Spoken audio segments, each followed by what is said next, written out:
हम सबके सामने रोज़ ही नई-नई घर की समस्याएँ आती हैं, जिनसे मैं भी 2-4 होती ही रहती हूँ। तो मुझे लगता है आप लोग भी ऐसी ही समस्याओं से 2-4 होते ही रहते ही होंगे। तो नमस्कार friends, welcome to my channel. मेरे चैनल पर आप सभी का बहुत-बहुत स्वागत है। बस आगे बढ़ने से पहले आपसे रिक्वेस्ट है कि अगर आपको मेरी कोशिश पसंद आ रही है तो प्लीज़ फैमिली और फ्रेंड्स में शेयर कीजिएगा, लाइक ज़रूर कीजिएगा और मेरे चैनल को सब्सक्राइब कीजिएगा। तो दोस्तों सबसे पहले बढ़ते हैं।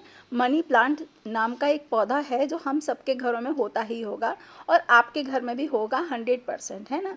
तो मनी प्लांट का जो पौधा होता है उसको कई बार ना हम कितना भी कोशिश कर लें लेकिन वो बढ़ता नहीं है, घना नहीं होता। आप देख रहे हैं कि मैंने किस तरह से ये मनी प्लांट और सिंगोनियम का पौधा है मेरे पास। मेरा पौधा बहुत घना है। इसके लिए हमें करना क्या होता है कि आप हफ्ते में एक बार स्प्रे बॉटल से इस तरह से अपने मनी प्लांट के पत्तों को अच्छे से साफ करते रहें, धोते रहें। अब एक-एक पत्ते को तो उठा के हम साफ कर नहीं सकते, तो स्प्रे बॉटल से ही हमको करना होगा। होता क्या है ना कि इसके ऊपर धूल जम जाती है, जिसके कारण हमारी जो पत्तियाँ होती हैं मनी प्लांट की वो अच्छे से प्रॉपर्ली सांस तक नहीं ले पाती हैं। तो इस तरह से जब आप उनको साफ करते रहेंगे तो आप देखिएगा बहुत जल्दी आपका मनी प्लांट का पौधा घना और बहुत अच्छा सा हो जाएगा। और इसके 2 फ़ायदे हैं कि जब हम रखते हैं तो ये बहुत सुंदर भी दिखता है। दूसरा है कि हम कई बार मॉस ग्रास लेकर के आते हैं, वो छोटी होती है, पौधा बड़ा होता जाता है, तो उसको लंबा करने के लिए ना थोड़े चौड़े मुंह की एक बॉटल लीजिए, इस तरह से रख दीजिए और उसके ऊपर पौधे को चढ़ाते जाइए। आपका मनी प्लांट के अंदर क्या है किसी को पता ही नहीं चलेगा। नेक्स्ट टिप है दोस्तों लहसुन को लेकर। आजकल लहसुन बहुत महंगा है, जैसा कि आप जानते हैं 400-500 रुपये किलो मिल रहा है। तो जब मैं अभी लहसुन लेकर के आई थी तो मैंने क्या किया, जितना मुझे ज़रूरत होती है ना हफ्ते भर में जितना लगने वाला है उतना छील कर मैंने रख लिया है। रख लूँगी मैं एक अपने एयर टाइट जार में। इस तरह से आप कांच के जार में रख सकते हैं, प्लास्टिक के जार में रख सकते हैं। इस तरह से लहसुन को छील लीजिए और छीलने के बाद में जितनी आपको ज़रूरत है, बहुत ज़्यादा छील कर मत रखिएगा, क्योंकि बहुत ज़्यादा छीलने से ना इसमें अंकुर निकल आते हैं, फिर लहसुन बेकार हो जाता है। और बचे हुए लहसुन को इस तरह से एक नेट वाले बैग में रख कर आप फ्रिज में रख दीजिए। ये आपका लहसुन 6 महीने तक खराब नहीं होगा।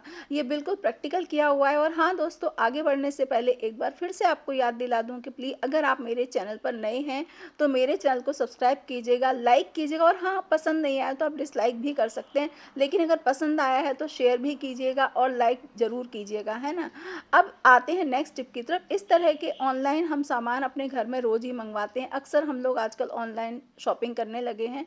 तो जब ये पैकेट्स होते हैं ना इसके खाली दोस्तों, इनको कभी भी आप इस तरह से सीधे मत फेंकिए।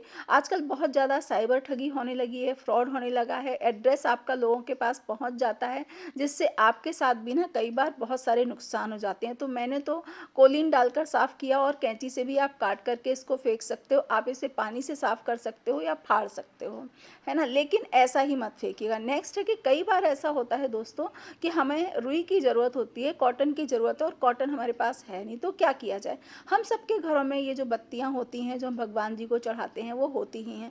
कई बार इमरजेंसी होती है, बच्चे के चोट लग गई है, डिटॉल लगाना है, या कोई भी इमरजेंसी में आप इस तरह से 4-5 बत्तियों को लीजिए और इस तरह से उनको छितरा छितरा के ना अलग अलग कर लीजिए और ये आपकी कॉटन बन के तैयार होगी। मैं नेल पॉलिश रिमूव करके दिखा रही थी कि इस तरह से आप नेल पॉलिश तक भी रिमूव कर सकते हो। नेक्स्ट है कि हम भगवान जी के जब दीपक लगाते हैं ना, दिया ये अगरबत्ती लगाते हैं, इस तरह के जाली में लगाते हैं। कई बार हमारे घर हमारे जो कैबिनेट होते हैं वो मंदिर में वो लकड़ी के होते हैं, तो हमें ऐसे लगाना पड़ता है, या छोटे बच्चे घर में होते हैं तो भी हम इस तरह से लगाते हैं। तो होता क्या है कि जब हम इसको बहुत लंबे समय तक लगाते रहते हैं तो इसके जो छेद होते हैं ना जिसमें हम अगरबत्ती को लगाते हैं उसमें राख घुस जाती है और फिर हमारी जो बत्ती है ना, अगरबत्ती नीचे तक नहीं जा पाती है। तो उसकी जो हाइट के अकॉर्डिंग नहीं ना होने के कारण ना ये बत्ती जल्दी बुझ जाती है। मेरी बत्ती रोज़ ही अगरबत्ती बुझ रही थी, तो मैंने फिर ये तरीका निकाला। एक सलाई लीजिए और इसके जो होल्स हैं ना उनको थोड़ा सा खुरेद दीजिए, यानी उसमें जो जमी हुई राख होगी वो निकल जाएगी और फिर आप इसमें अगरबत्ती जलाइए बहुत अच्छे से, है ना दोस्तों। बहुत कमाल की टिप। हाँ दोस्तों, पसंद आ रही है तो प्लीज़ लाइक का बटन दबा दीजिएगा। नेक्स्ट है कि हम बाज़ार से कई बार दही लेकर के आते हैं दोस्तों। तो होता क्या है कि अगर आप दही के पैकेट को ऐसा ही रख देंगे तो आप देखिएगा 3-4 दिन में अंदर से दही केमिकल रिएक्शन होता है और वो प्लास्टिक के साथ में केमिकल रिएक्शन होने से ना हमारा जो पैकेट है एकदम फूल जाता है। तो जब भी आप दही लेकर के आ रहे हैं मार्केट से, तो उसको इस तरह से किसी भी बाउल में निकाल करके रखिएगा, सीधा फ्रिज में कभी मत रखिएगा। उससे केमिकल रिएक्शन होता है जो हमारी सेहत के लिए बहुत ज़्यादा नुकसानदायक रहता है। फाड़िए, थोड़ा सा चौड़ा फाड़ करके इस तरह से उसमें थोड़ा सा पानी डालिए और फिर पूरे दही को पैकेट में से वापस निकाल लीजिए अंदर, और फिर आप इसे प्रयोग कीजिए। है ना दोस्तों कमाल की टिप? और आपको अच्छी लग रही है तो प्लीज़ सब्सक्राइब कीजिएगा, लाइक कीजिएगा और शेयर भी कर दीजिएगा अपने फैमिली फ्रेंड्स के साथ में।